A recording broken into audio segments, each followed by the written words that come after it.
আসসালামু আলাইকুম, আশা করি সবাই ভালো আছেন। আজকে আমাদের টপিকস হলো পেজ সেটআপ। মাইক্রোসফট ওয়ার্ডের পেজ সেটআপ খুবই গুরুত্বপূর্ণ ব্যাপার। আশা করি সবাই মনোযোগ সহকারে দেখবেন এবং প্র্যাকটিস করবেন। পেজ সেটআপ মানে হচ্ছে যে আমি যে ডকুমেন্টের টেক্সটটি লিখব, তার উপরে কতটুকু জায়গা থাকবে, এই পেজের নিচে কতটুকু জায়গা খালি রাখবো, বাম দিকে কতটুকু জায়গা রাখবো, ডান দিকে কতটুকু জায়গা রাখবো, এবং আমার পেজ এর দৈর্ঘ্য কতটুকু হবে, প্রস্থ কতটুকু হবে, এটা আমরা আগে বলে দিব। এটাকে বলা হচ্ছে পেজ সেটআপ। যদি আমরা ডকুমেন্ট কাজ করার পরে পেজ সেটআপ করি, অনেক সময় সেক্ষেত্রে ডকুমেন্টের ডাটাগুলি এলোমেলো হয়ে যেতে পারে। সুতরাং আমরা প্রথমেই ডকুমেন্ট কাজ করার সময় আগে সেভ করে নিব, তারপরে পেজ সেটআপ করব, তারপর আমরা কাজ করব। আসুন দেখে নেই কীভাবে পেজ সেটআপ করতে হয়। আমরা চলে যাব পেজ লেআউট। সবাই মনে হয় দেখতে পাচ্ছেন পেজ লেআউট। এখানে যে রিবনের পেজ লেআউট, আমরা এখানে ক্লিক করব। লেখার পর এখানে দেখেন লেখা আছে পেজ সেটআপ। এই পেজ সেটআপ অংশটা হচ্ছে পুরো এতটুকু যে অংশটা আছে পুরোটাই কিন্তু পেজ সেটআপের অপশন, যে আমি এখানে কখন প্রয়োজনে কোনটা কাজ করব সেটা আমরা দেখে নেব। আশা করি সবটুকু দেখব আজকে এবং নিজেরা অ্যাপ্লাই করব। প্রথম হচ্ছে যে মার্জিন, এখানে ডিফল্ট কিছু দেওয়া আছে, যেরকম টপ মানে উপরে 1 ইঞ্চি থাকবে, লেফট মানে বাম দিকে 1 ইঞ্চি থাকবে, বটম মানে নিচে 1 ইঞ্চি থাকবে, রাইট মানে ডান দিকে 1 ইঞ্চি জায়গা সে খালি রাখবে। এটা ফিক্স। আমি যদি মনে করি এই অপশনটা পছন্দ, জাস্ট ক্লিক করব, অটোমেটিকলি সেট করে নেবে। আমি যদি মনে করি না আমার এটা পছন্দ, আমি ক্লিক করব, সে অটোমেটিক সেট করে নেবে।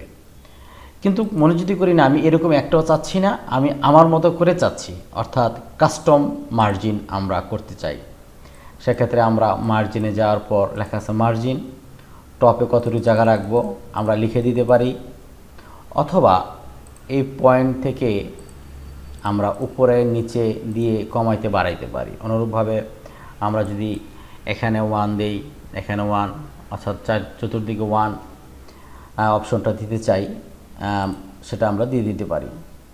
অনেকে প্রশ্ন থাকতে পারে যে টপ তো বুঝলাম, এটা গ্যাটার মানেটা কি? গ্যাটার মানে কি? এই মানে হচ্ছে যদি আমরা পেজের বাম দিকে আমরা অনেকে স্পাইরাল বলি, স্পাইরালের জন্য আলাদা কোনো জায়গা রাখতে চাই, এই প্রিভিউতে দেখা যাচ্ছে, দেখেন এই প্রিভিউতে দেখা যাচ্ছে, যদি আমরা এই অপশনটা ক্লিক করি, এখানে ক্লিক করি, তাহলে বাড়বে বা কমবে। যদি আমরা রাখতে চাই, এটা আমরা এখানে দিতে পারি। এরপর আছে লেফট, গেটার পজিশন। আমরা জানি এটা দুই দিকে হয়, পেজের উপর দিকে অথবা নিচ দিকে। উপর দিকে মানে টপ, যদি প্রয়োজন হয় আমরা দেব, প্রয়োজন না হলে দেওয়ার প্রয়োজন নাই। এরপর হচ্ছে ওরিয়েন্টেশন, খুবই গুরুত্বপূর্ণ ব্যাপার। ওরিয়েন্টেশন মানে হচ্ছে যে আমি লেখার পর যখন আমরা প্রিন্ট দিব, এটা কিভাবে আমরা প্রিন্ট দিব, অর্থাৎ লেখাটা কীরকম হবে, পেজটা কি সোজাসুজি হবে না আড়াআড়ি হবে। সাধারণত আমরা সার্টিফিকেটগুলি আড়াআড়ি দেখতে পাই, কিন্তু নর্মাল লেখা আমরা সোজাসুজি দেখতে পাই। যেমন একটা অ্যাপ্লিকেশান আমরা সোজাসুজি দেখতে পাই। আমরা সেটা বলে দিব যে পোর্ট্রেট হবে না ল্যান্ডস্কেপ হবে, পোর্ট্রেট হবে না ল্যান্ডস্কেপ হবে। আমরা পোর্ট্রেট দিলে পোর্ট্রেট হবে, ল্যান্ডস্কেপ দিলে ল্যান্ডস্কেপ হবে। নিচে আরও দুটো অপশন দেখতে পাচ্ছি, পেজ মাল্টিপল পেজ, এখন নর্মাল দেওয়া আছে।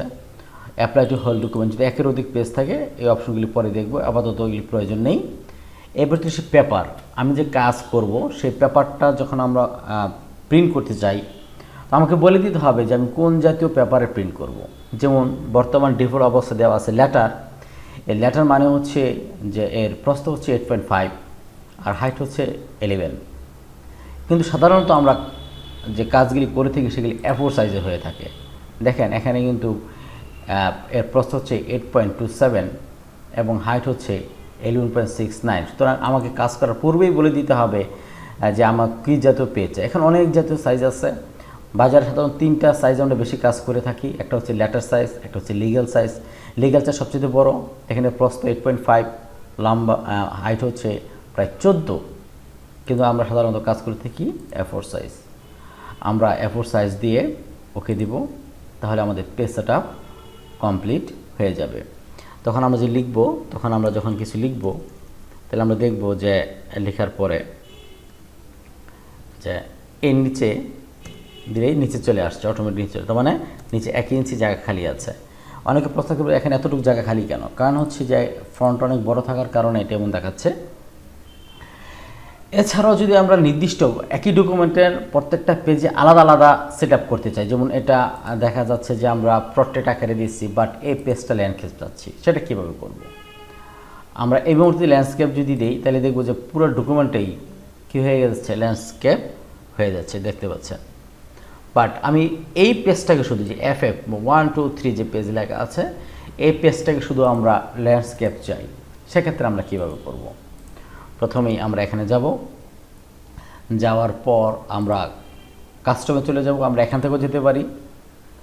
যাওয়ার পর আমরা ল্যান্ডস্কেপ সিলেক্ট করে হোল্ড ডকুমেন্ট না দিয়ে দিস পয়েন্ট ফরওয়ার্ড এই অপশনটা সিলেক্ট করব। সবাই একটু খেয়াল করি, দিস পয়েন্ট ফরওয়ার্ড এই সিলেক্ট করব, দেন ওকে দিব।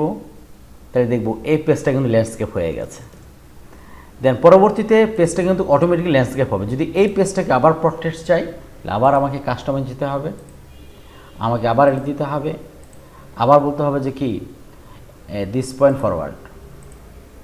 দেখেন আমাদের কিন্তু পরবর্তী পেজটা আবার প্রটেক্ট হয়ে গেছে। সুতরাং আমরা চাইলে প্রয়োজনে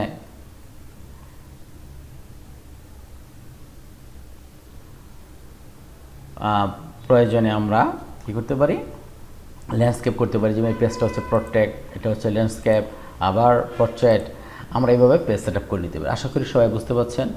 যদি কারো কোনো সমস্যা হয় আপনারা কমেন্টস করবেন, আমি আপনাদেরকে কমেন্টসের মাধ্যমে অথবা নতুন একটা ভিডিও তৈরি করে আপনাদেরকে বোঝানোর চেষ্টা করব। ঠিক আছে, এরপরে দেখেন এখানে লেখা আছে সাইজ, এই একই কথা। আমি কোন যেহেতু পেপারস চাই, যেটা আমি কাস্টম সাইজে দেখাই আসছি। কলাম এখন 1, মানে পুরো পেজটাকে একটা কলাম আকারে দিচ্ছে। আমরা চাইলে একটা পেজকে দুইটা কলাম আকারে রাখতে পারি। যেমন এটা একটা কলাম, শেষ হওয়ার পর পরবর্তীতে আবার আরেকটা কলামে চলে যাবে। এরকম যদি চাই সেক্ষেত্রে আমাদের আপাতত প্রয়োজনে 1 কলামে আমরা রাখি। এটা হচ্ছে পেজ সেটআপের বেসিক। আশা করি সবাই বুঝতে পারছেন।